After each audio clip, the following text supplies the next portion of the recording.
First of all, I want to compliment the people that were able to come to the game. We need them. We need more. But we needed their energy down the home stretch, and I thought I appreciate that on a busy shopping day. And I also want to compliment the best team on our schedule up to this point. Clearly the best team, the best coach team. Their track record shows that, and tonight was very similar to their game at Minnesota, Missouri, and Colorado, a heartbeat away. Unfortunately, really proud of our guys. If they were an experienced team, I would be very proud of the way they ended the game in Las Cruces and the game today. But these are really good learning experiences for them. And I'm glad that everybody, all 9 guys, could get in the first and second half, be part of it. Down the stretch, until they started scoring there, you guys were really holding them well below their average. I mean, you still held them more than 10 points below their scoring average. What did you think of your defense today? I thought our defense, our field goal defense in particular, was outstanding. I thought we fouled too much. We lead the nation in fewest fouls, but we didn't today. And they called a lot of fouls down the home stretch. I thought they collected probably 15 points, but they weren't made baskets. Except for getting beat to 3 loose balls in the last 3 or 4 minutes, I thought these guys did a great job. I told them, it was fun watching Noah Horford and Brewer dunk every time, but my wife could have coached that team. I was really proud of the effort these guys have made, especially the last 2 games. I talk about the tempo of this game. Felt like you guys had control of that tempo for most of the game today. Thought we had control of the tempo from start to finish. I thought Alan Edwards did a tremendous job of keeping them off balance, switching up our zone, our half-court pressure, and our man. But I got to tell you, it's a load. They're good. They're going to win a lot of games this year.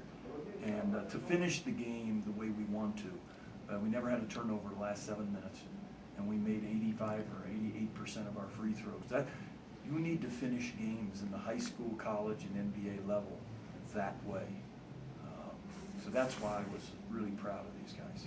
Coach, what does it say about the confidence of a guy like Justin James down less than 30 seconds left to hit a shot with the shot clock winding down to make it a 2-possession game? A lot of confidence in that guy, right?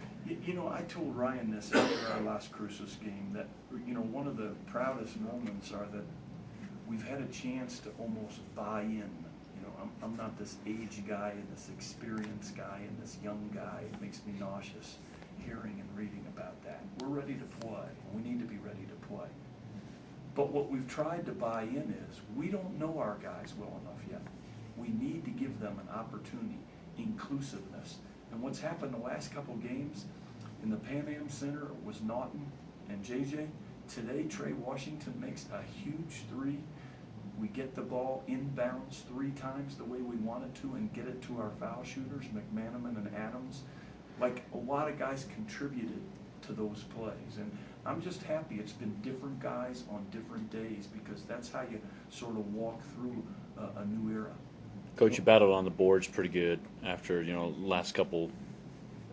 What does that say about your team, just especially against a pretty physical front line for them? Yeah, like I said, except for a couple of those beat to the ball plays. 24 beat us to the ball 2 or 3 times down the home stretch for loose balls. But we were battling. A lot of times the first guy couldn't get it, the second or third guy got it, but that's gang rebounding, and that's what we're going to have to do the way we're built right now. Speaking of Josh, you guys are down 7. Feels like the game's starting to slip when he hits those 2 huge threes. That seemed to really get you guys energized. It did. Around that time is when you start collecting 3-4 stops in a row. But marching to the foul line is important when you either have a lead or you need to buy some time. It slowed the game down, which probably was to our favor, but I thought it was a tough game to referee because I'll tell you one thing, Josh had a cloak on him the whole game. There was someone hanging on to him every possession, and probably I would do the same if we were playing against him.